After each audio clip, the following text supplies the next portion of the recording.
ustedes la puedan checar.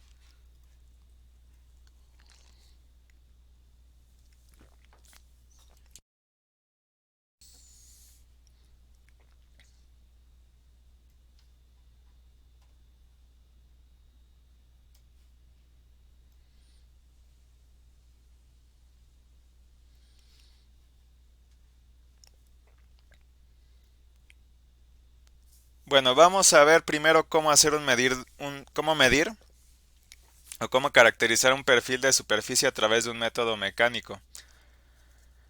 Vamos a suponer que queremos medir, por ejemplo, el grosor de la película de cromo en este actuador. Y vamos a ver entonces cómo se puede caracterizar esta porción de la superficie a través de un método que se llama microscopía de fuerza atómica.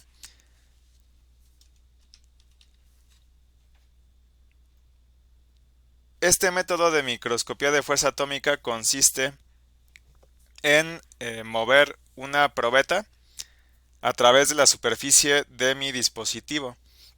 Esta probeta o esta punta va a estar hecha de diamante y en comparación, por ejemplo, a los métodos ópticos, en este caso se produce un contacto con la superficie. Y este escaneo se realiza siguiendo una trayectoria lineal. Entonces vamos a suponer que aquí está el dispositivo. Entonces lo que va a hacer esta punta es, no sé, por ejemplo, recorrer en este sentido la superficie del dispositivo. Entonces, a través de esta medición, yo puedo ir caracterizando o ir generando un perfil de la profundidad sobre esta línea en la que yo estoy haciendo el escaneo. Por ejemplo, vamos a suponer que hicimos el escaneo sobre esta línea en el dispositivo. Lo que yo voy a ver como resultado al final de este análisis debería ser algo así. No sé, igual esto depende del tipo de dispositivo, ¿no? Pero al final de cuentas lo que les quería mostrar aquí es que con este método se puede caracterizar la profundidad o la altura, que en otras palabras sería la topografía del dispositivo, sobre esta línea. Entonces, esto se realiza porque esta punta, obviamente al ir cambiando lo que es la profundidad, pues esta punta lo que va a ir haciendo es ir recorriendo este punto, va a recorrer este punto y después va a bajar aquí y después va a recorrer este punto y después va a volver a subir acá y así se va a seguir escaneando. Entonces, este movimiento que la punta está realizando va a ser detectado por un dispositivo que se llama transformador lineal. Bueno, mejor lo leo de acá del acrónimo para no trabarme. Transformador diferencial de variación lineal. Esa es la manera en cómo se hace la detección aquí. Entonces se hace a través de un principio electromagnético. Este movimiento entonces que va realizando la punta debe de verse transformado en una señal de voltaje o de corriente. Aquí la idea es que, bueno, aquí en el diagrama que ven en la parte de la derecha, pueden ver este transformador de variación lineal diferencial. Tiene tres bobinas, tiene una parte fija que es este, esta parte que está aquí indicada de color azul y tiene una parte móvil que es esta parte que está dibujada aquí de color verde. Entonces la parte que está en color verde se va a ir moviendo con respecto a la parte azul y con respecto a las bobinas.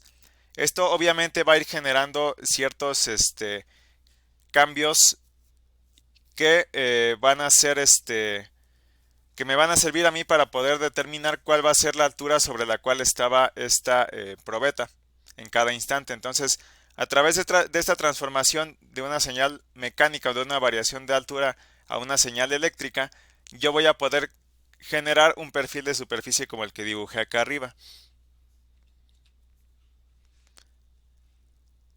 Aquí la resolución de este método es de hasta un nanómetro, que es sobre el eje Z, y la máxima longitud sobre la cual puedo escanear son 55 milímetros. Es decir, que aquí lo máximo que yo puedo tener como dimensión para escanear sería esto. Yo puedo escanear desde aquí hasta acá sin ningún problema. Entonces, bueno, 55 milímetros ya es una dimensión relativamente grande en comparación a las dimensiones con las que ya estamos acostumbrados a trabajar aquí en la parte de MEMS. La desventaja desde luego aquí es que al tener un contacto sobre la superficie, yo potencialmente podría dañar los materiales del cual está hecho mi dispositivo. Entonces, una consecuencia de esto es que yo no puedo aplicar este tipo de análisis o este método de caracterización a superficies o a estructuras que sean elásticas. ¿Por qué? Bueno, porque al momento de estar haciendo la medición, yo puedo dañar la superficie. Por esta razón, hacíamos el contraste en la clase pasada. Y cuando veíamos los métodos ópticos, en algunas ocasiones mencionamos que esos métodos ópticos son métodos no invasivos o no destructivos. Entonces, bueno, este es un caso en el que potencialmente yo podría dañar la superficie de mi dispositivo. Entonces, no se puede aplicar a cualquier tipo de material. Aquí vamos a utilizar entonces este principio para poder hacer la medición de ciertas cavidades o de ciertos canales en el dispositivo. Por ejemplo, vamos a suponer que queremos medir, bueno, que en primera instancia nosotros queremos hacer la medición de este canal que está hecho de cromo. El perfil, bueno, el perfil para esta línea sobre la cual se está haciendo la medición es este que está aquí arriba. Entonces el cromo está a una altura más grande que la del dióxido de silicio. Y aquí, incluso aquí se puede ver el sustrato es de silicio. Entonces sobre el sustrato de silicio se vació una capa de dióxido de silicio y encima de esto se puso una capa de cromo.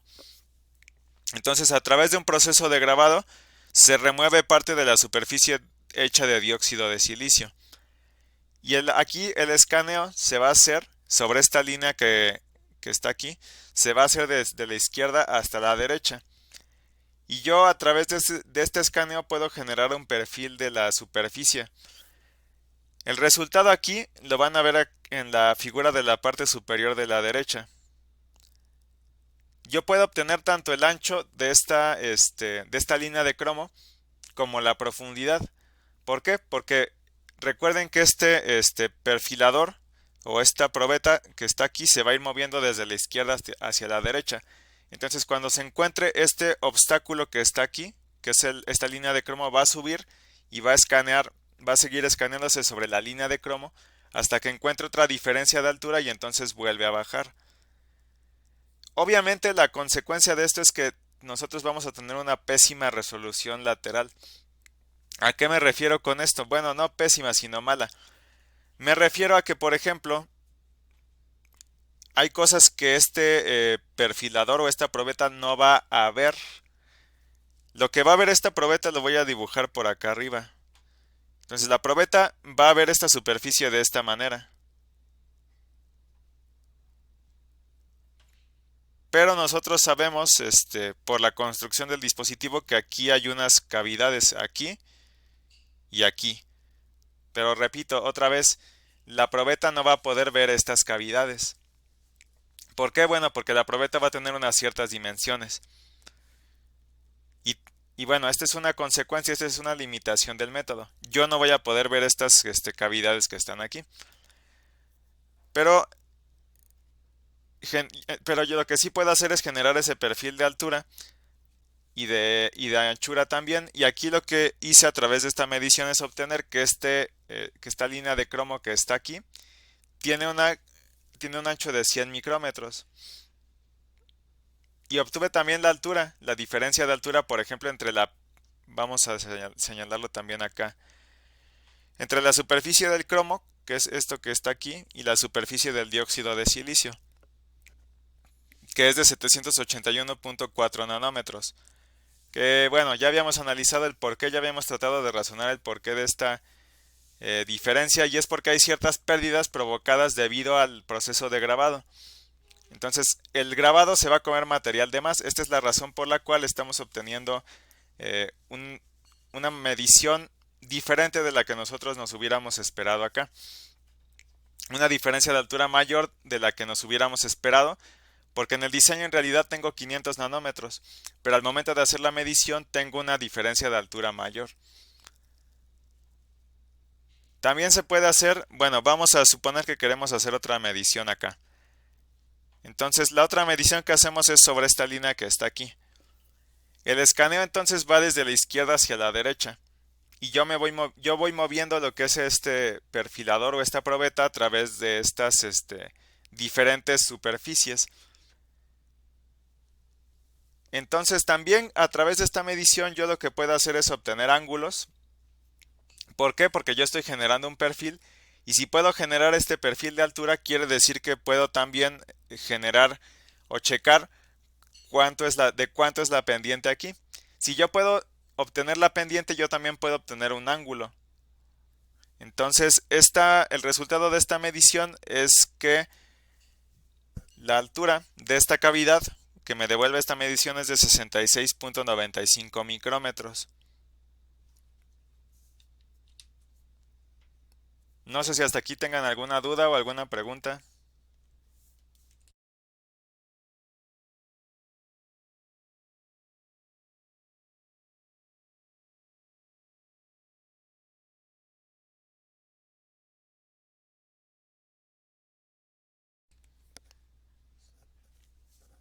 Ok.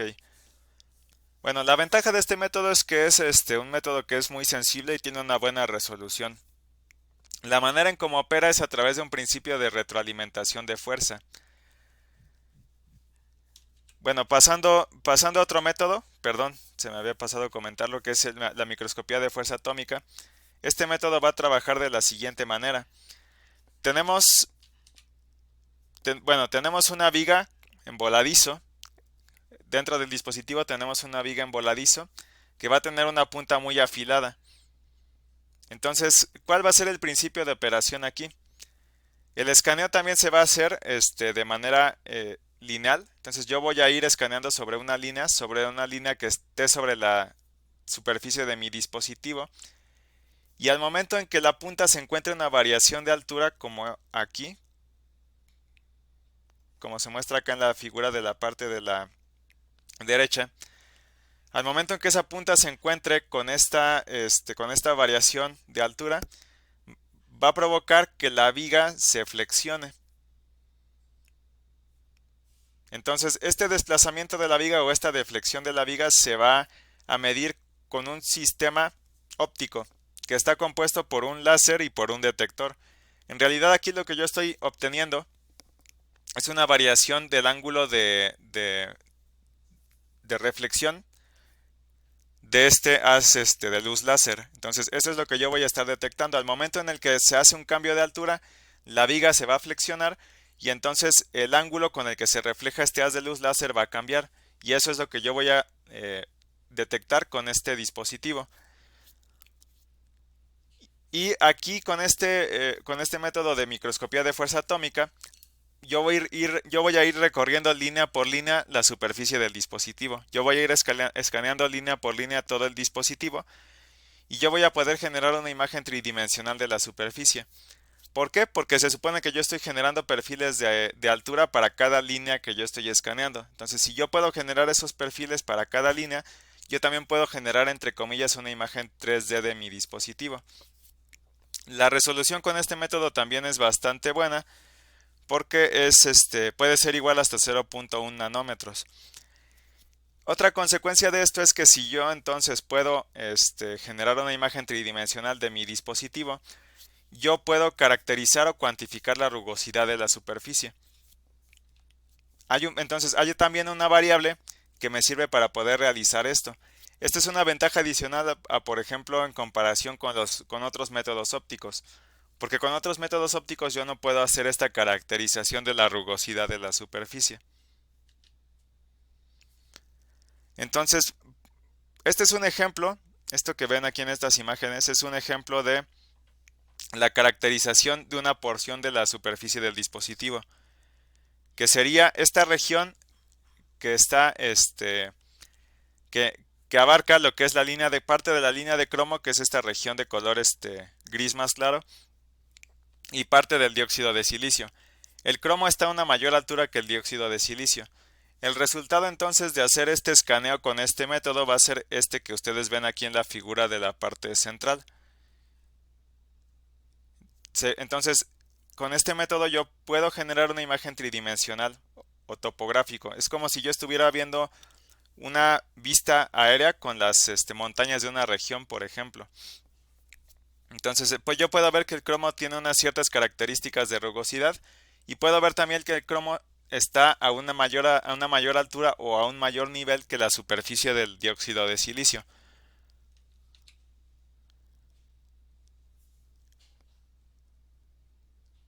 Entonces, estas dos imágenes que están aquí son imágenes que yo generé a través de caracterizar diferentes superficies. La primera corresponde a lo que es el cromo y aquí se ve que existe una cierta rugosidad aquí a simple vista en esta imagen que se generó.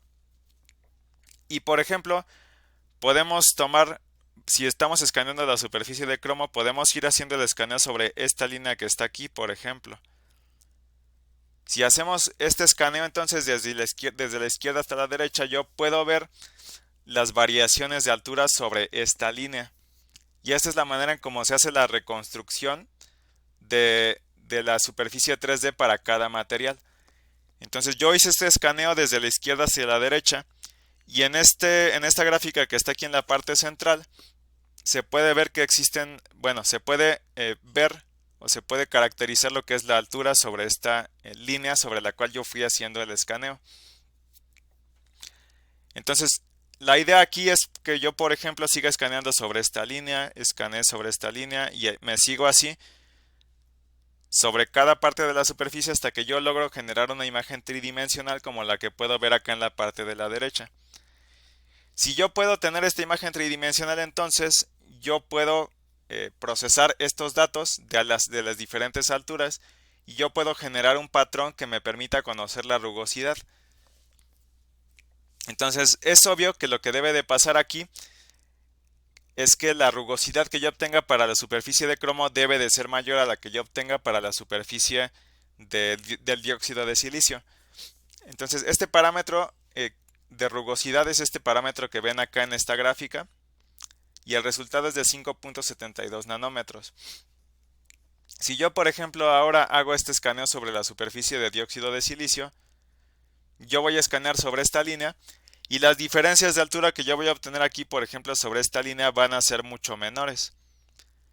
Si se fijan aquí en esta gráfica de la parte superior, que corresponde a lo que es el cromo, tengo alturas que van desde 20 nanómetros hasta menos 30 aproximadamente. ¿Qué pasa, por ejemplo, cuando comparo con el dióxido de silicio? Las variaciones ni siquiera llegan a 10 milímetros. Es más, yo creo que ni siquiera deben de llegar a un nanómetro. Entonces, la diferencia de altura se puede checar aquí, con estas gráficas. El resultado lógico es que entonces la superficie del dióxido de silicio va a tener una menor rugosidad, que es este parámetro que está por acá.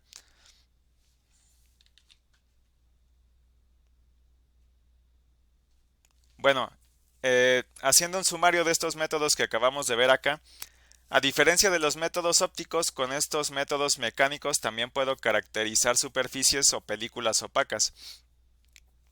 ¿Por qué? Bueno, recuerden que tenemos ciertas desventajas al momento de tener películas opacas. Entonces, esa es la desventaja de los métodos ópticos. Solo trabajan bien con cierto tipo de material. Y es algo que vamos a ver más adelante. No hemos terminado del todo los métodos ópticos. Y bueno, otra ventaja desde luego es que yo puedo caracterizar, por ejemplo, con el último método que vimos, puedo caracterizar la rugosidad de la superficie y puedo generar imágenes tridimensionales, entre comillas, de las superficies que yo estoy analizando. Bueno, y con esta parte cerramos los métodos mecánicos. No sé si tengan alguna duda o alguna pregunta hasta acá.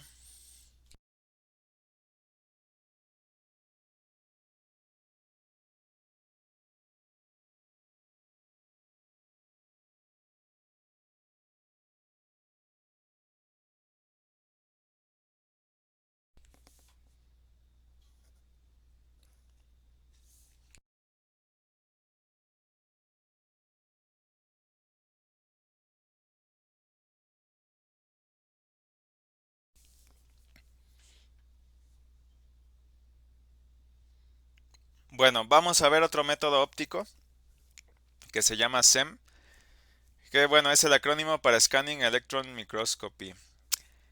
Este electrón, a diferencia de los, perdón, microscopio, a diferencia de los microscopios ópticos, está basado en un principio de funcionamiento que es diferente del tradicional, que yo me esperaría en un microscopio. ¿Por qué? Porque un microscopio trabaja con la detección de fotones. Al final de cuentas, eso es lo que sucede dentro de un microscopio tradicional.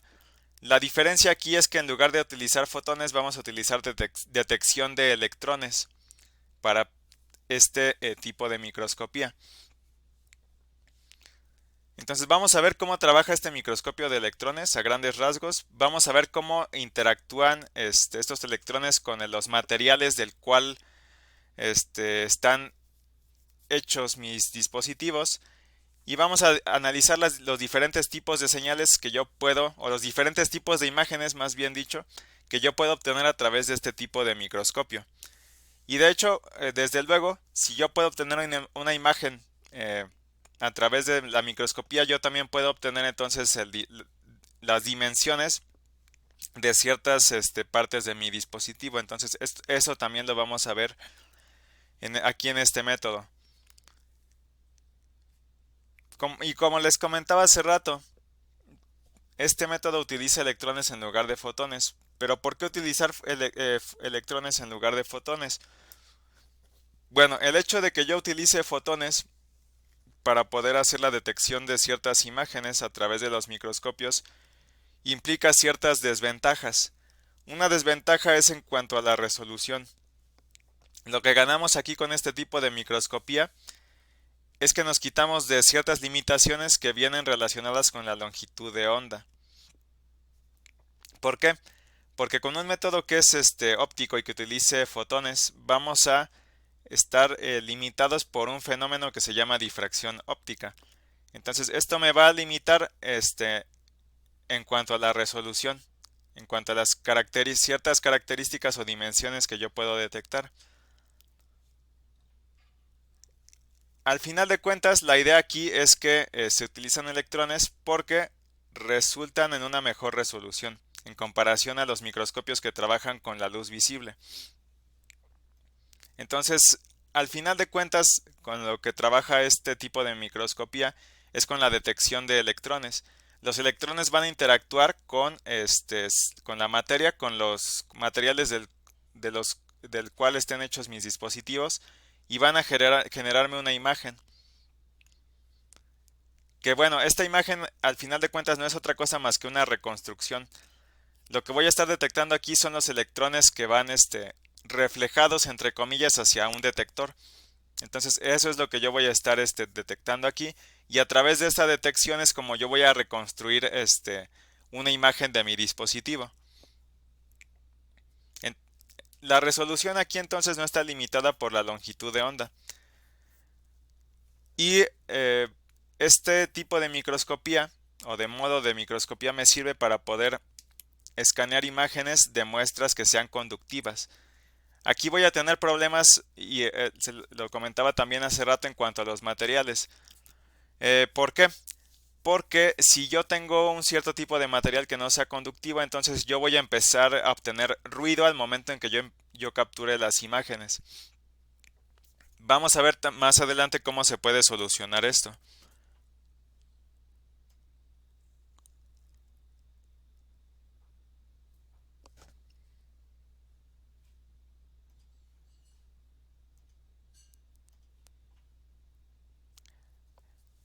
Bueno, este microscopio trabaja de la siguiente manera. Este microscopio está compuesto por una combinación de elementos que es una pistola de electrones que permite o que tienen permite introducirles energía a los electrones en niveles que van desde 0.02 hasta 30 kilovolts. Estos niveles de voltaje se requieren para poder llevar a los electrones a que tengan una cierta velocidad. Entonces, este dispositivo que ven aquí en la parte de la derecha es una combinación de esta pistola de electrones y de una serie de elementos como lentes electromagnéticos y un sistema de vacío. Entonces, bueno, cada uno de estos elementos tiene un determinado propósito que vamos a ver un poco más adelante. Y la manera en cómo trabaja, ya les había comentado hace rato, es que este dispositivo me sirve también para poder capturar los electrones y a través de estos, de la captura de estas señales generadas por los electrones, yo puedo reconstruir la imagen. La resolución aquí aproximadamente va a ser de un nanómetro y la exactitud va a ser de más o menos 3%. Entonces la manera en cómo trabaja, bueno, déjenme quitarle algo que tiene aquí esta diapositiva. La manera en cómo trabaja entonces este dispositivo sería la siguiente. Sobre la parte superior, lo que está encerrado aquí de color rojo es una pistola de electrones. Entonces los electrones van a ser lanzados por esta pistola de electrones y van a ser acelerados mediante altos niveles de voltaje. ¿Para qué? Para que estos electrones tomen un cierto momentum. Que bueno, este momentum no es otra cosa más que una cantidad de movimiento. Que bueno, si lo analizamos desde el punto de vista de las magnitudes, el momentum tiene que ver con la masa de la partícula y también con su velocidad. Los lentes, dentro de este dispositivo, los lentes sirven para poder, que bueno, están indicados con los números 9 y 10 aquí sobre la figura. Esos lentes van a servir para poder darle forma y dirigir el haz de electrones. La cámara de vacío lo que va a hacer aquí, la función que va a tener es que evita la dispersión de los electrones. Y de esta manera se enfoca el haz de electrones hacia el espécimen, hacia el dispositivo que yo estoy caracterizando. Y los electrones van a empezar a interactuar entonces con los átomos de los materiales del dispositivo.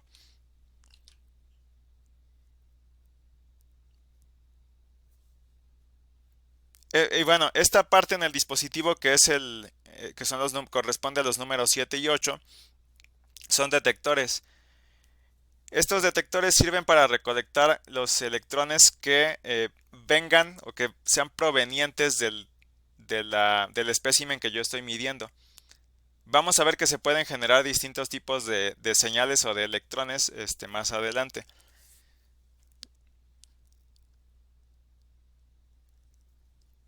Otra cosa que hay que considerar aquí es que este haz de electrones que genera este dispositivo se va a orientar para escanear línea por línea del dispositivo. Entonces yo voy escaneando línea por línea, no es como en la microscopía tradicional. Aquí yo voy a ir escaneando línea por línea y de esta manera yo puedo reconstruir la imagen. Una desventaja, como les comentaba también hace rato, es que si tengo materiales dieléctricos, lo que va a ocurrir aquí es que estos materiales dieléctricos van a producir una acumulación de carga sobre la superficie.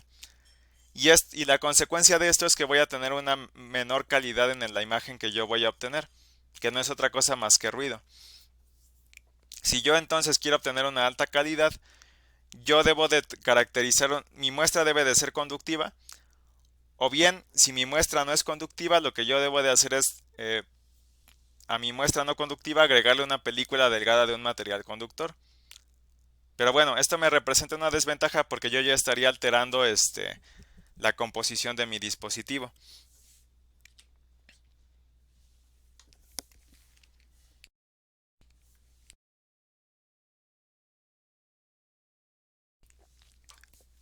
Bueno, platicando de las señales que yo puedo detectar con este dispositivo, son cuatro en total.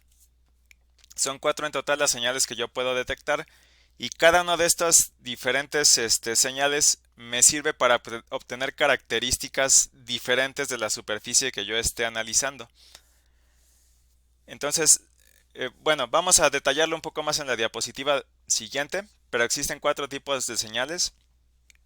¿Por qué? Bueno, porque las interacciones que se producen entre los electrones que provienen del dispositivo con los átomos va a producir que se generen distintos tipos de señales. Entonces, el primer tipo de señal es la imagen de electrón secundario, que correspondería, lo voy a ir indicando acá en el diagrama de la parte de la derecha, correspondería a esta interacción. Este electrón rojo que ven aquí viene del dispositivo y se le va a llamar electrón primario. Entonces, este electrón primario lo que va a hacer aquí en este modo es impactar contra un electrón de la capa más externa de este átomo y lo va a arrancar. Y este electrón secundario me va a servir para generar este primer tipo de señal. Este primer tipo de señal me sirve para analizar la estructura de la superficie. Vamos con el segundo modo, que sería el electrón retrodispersado. Así se llama este tipo de señal. Y me sirve para checar el contraste entre los diferentes materiales.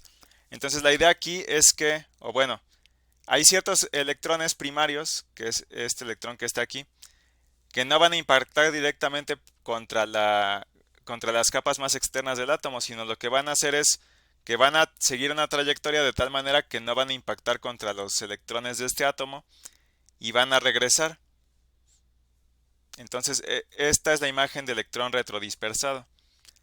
Existe otro tipo de imagen que se llama electrón secundario de alta eficiencia, que es esta que está por aquí. Bueno, en realidad este número 3 va a contener dos tipos de señal, pero bueno, los voy a resaltar de un color diferente. A ver.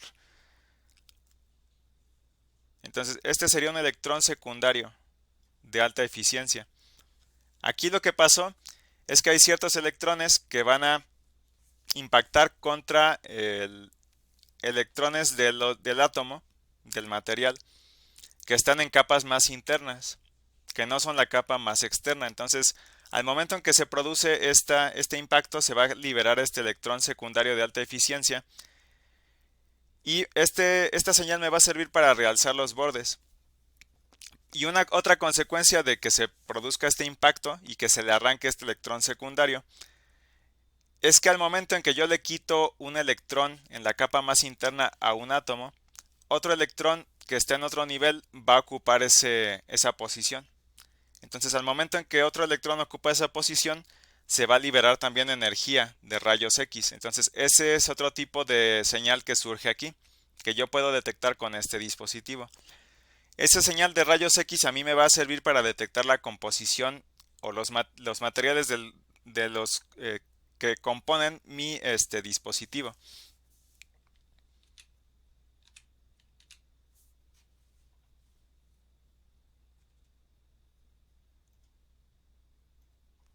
Entonces, otra vez, la idea o la manera en cómo trabaja este dispositivo es a través de la detección de estas diferentes señales que se producen, de estos cuatro tipos de señales diferentes. ¿Por qué? Porque los electrones que vienen del dispositivo van a empezar a interactuar con los átomos. Entonces, de hecho, el caso 1 sería el caso más usual, que ya bueno, ya se los había platicado en la diapositiva anterior. Este electrón va a impactar un átomo, se va a producir un electrón secundario y ese electrón secundario pues se va a recolectar para generar el primer tipo de señal que vimos. El segundo tipo de señal que ya habíamos visto también son los electrones retrodispersados. Es esto que está encerrado acá de color morado sobre la figura de la parte de la derecha. Y a esto que se produjo aquí se le llama colisión elástica. ¿Por qué? Bueno, porque no se produjo una pérdida de energía. Entonces, esta colisión elástica va a implicar que este electrón primario tenga esta trayectoria, que no impacte contra ningún electrón y regrese. Entonces, este tipo de señal también se puede detectar. ¿Con qué? Con este dispositivo que está aquí, que se llama detector de Thornley, perdón. Entonces, este dispositivo permite colectar tanto este tipo de señal, que es la número 2, y también la número 1.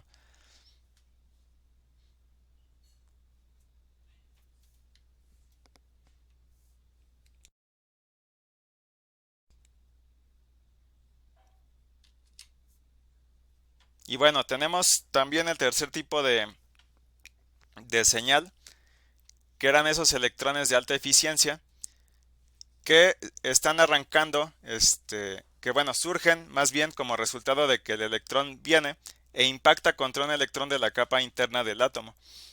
Entonces, bueno, ya me había adelantado un poco a lo que está por acá, pero lo que pasa es que se va a ver impactado ese electrón y otro electrón de una capa que está más arriba va a ocupar ese lugar. La consecuencia de esto es que se va a liberar un fotón, que es este rayo X, que son estos rayos X que se ven aquí en la figura de color verde, que me sirve para realizar el análisis de la composición de los materiales del dispositivo.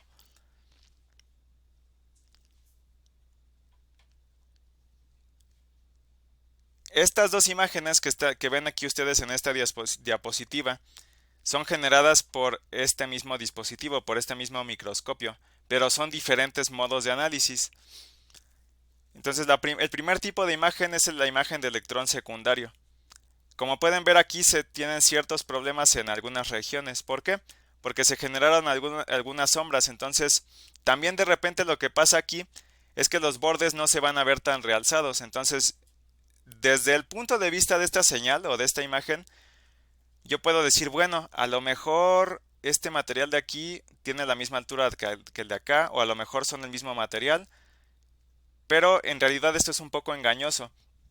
Por esta razón, es bueno o se sugiere que se chequen el resto de las imágenes. Entonces, es como nosotros, por ejemplo, al estar estudiando, no sé, a lo mejor una escena con cierta perspectiva.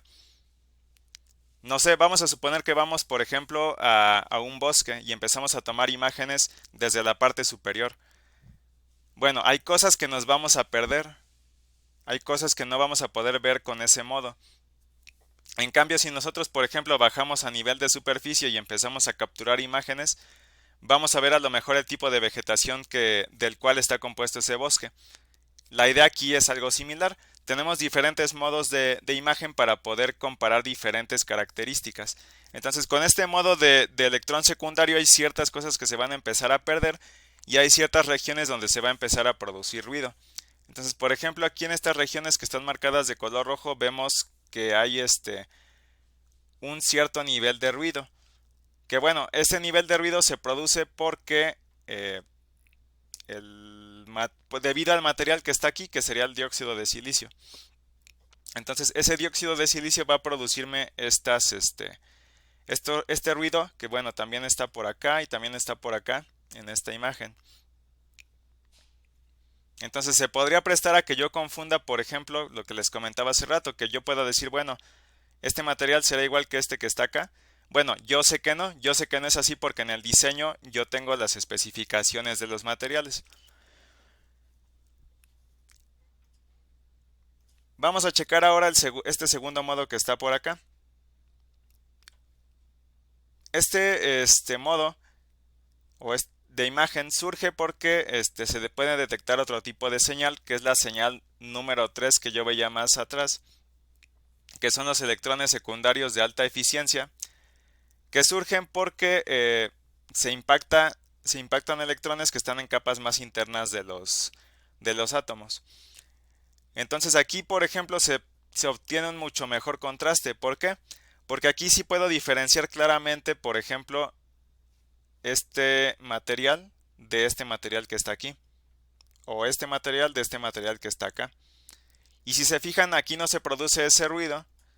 Si comparamos exactamente las mismas regiones, no surge ese ruido que surgía en este modo que está en la parte de la izquierda. Y tampoco acá en la parte inferior no tenemos ese nivel de ruido que sí teníamos con esta otra imagen que está aquí en el lado izquierdo. Entonces aquí se mejoró lo que es el contraste y se mejoró también la definición de los bordes. Aquí sí se puede diferenciar más claramente cuál es el borde del marco y cuál es la parte de dióxido de silicio y cuál es la parte que corresponde al cromo, que serían estas líneas que están por acá.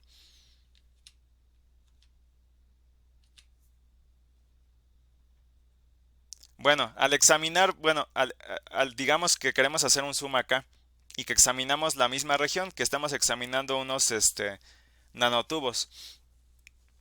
Aquí, por ejemplo, tenemos este primer modo que es la de imagen de electrón secundario.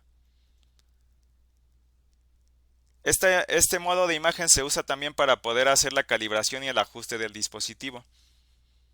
Pero hay ciertas características que yo no voy a poder ver.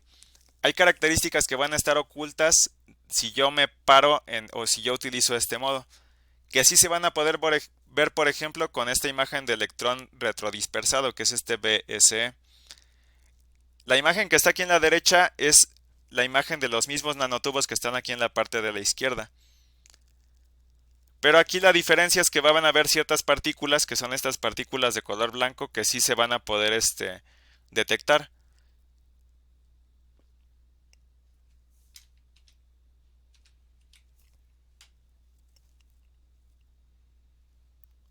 Bueno, un problema que teníamos y que les había comentado en las diapositivas anteriores es que si, por ejemplo, tenemos materiales que no sean conductivos, vamos a tener, o la imagen que nos va a devolver el microscopio, va a ser una imagen difusa donde ciertas características se van a empezar a perder.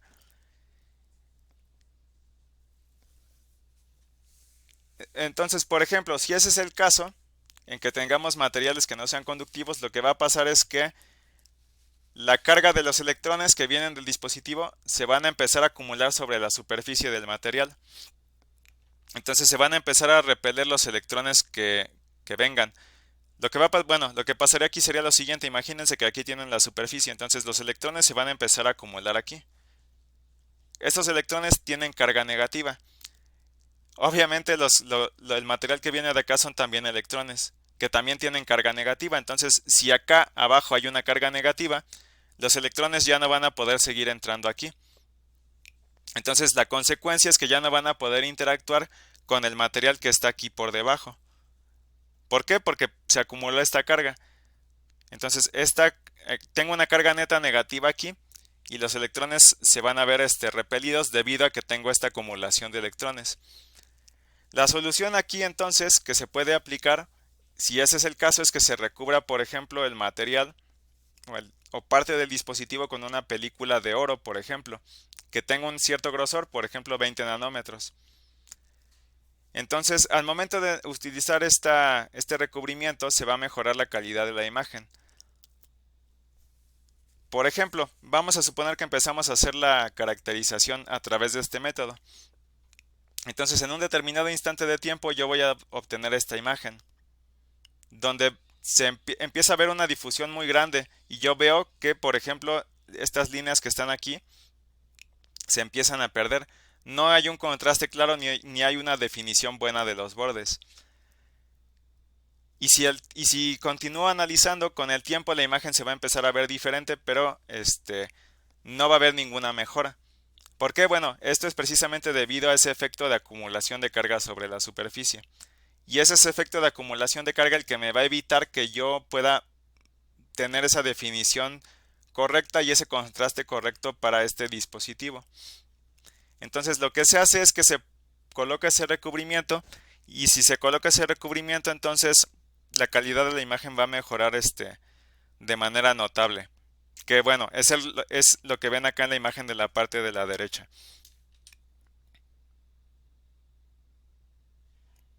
Y desde luego que también puedo utilizar este microscopio SEM para poder hacer caracterización de las dimensiones. Entonces lo que se hace es tener una muestra, primero hacer una especie de calibración con una muestra cuyas dimensiones yo conozca previamente, y hacer una equivalencia de micrómetros por píxel.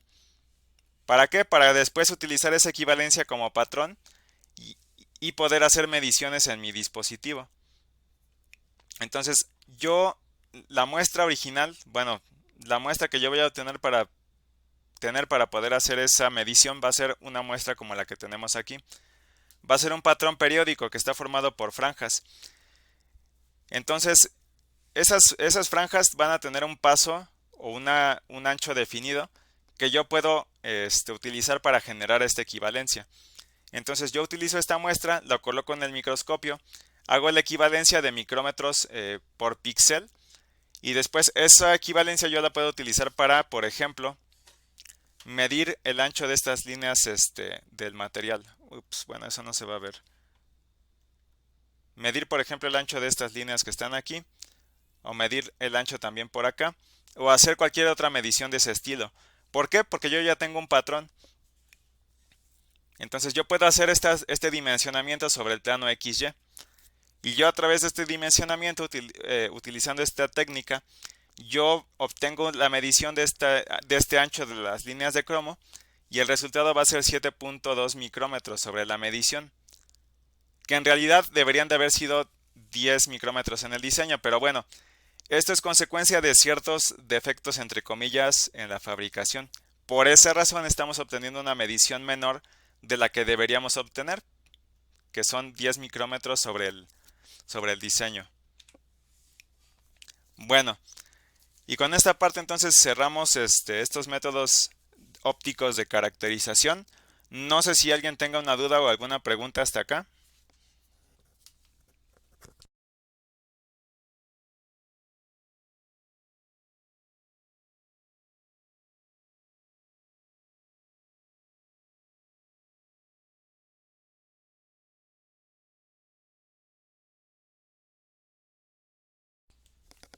Ok, bueno, entonces le vamos a dejar hasta acá por el día de hoy y nos veríamos de nuevo hasta el día viernes. Hasta luego.